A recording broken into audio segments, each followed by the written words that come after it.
Malviyanagar police station વિસ્તારમાં KKV hall નજીકમાં એક ગત રાત્રિના રોજ હત્યાનો બનાવ બનેલ છે. જે બનાવ લગભગ વહેલી સવારના 3 વાગ્યાથી 4 વાગ્યા વચ્ચે બનાવ બનેલ છે.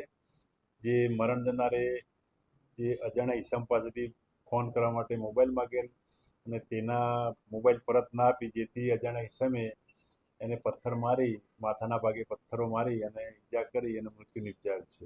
મૃતક રાહુલ પ્રેમસિંહ વિશ્વકર્મા છે અને મૂળ નેપાળનો છે અને અહીંયા એના ભાઈ તથા એની માતા સાથે ગુજરાત હાઉસિંગ બોર્ડના યુનિવર્સિટી રોડ ત્યાં ક્વાર્ટરમાં રહેતા હતો અને હોટલમાં છૂટક મજૂરી કરી કામ કરતો હતો. હાલમાં પોલીસે FSL અધિકારી રૂબરૂમાં પંચનામું કરી તેમજ CCTV ફૂટેજ ચેક કરી અને આરોપીની શોધખોળ ચાલુ છે અને તેમજ આરોપી મળી આવવાની પૂરેપૂરી સંભાવના છે, જેના આધારે મળી આવે અટક કરી અને કાયદેસર કાર્યવાહી કરવામાં આવશે.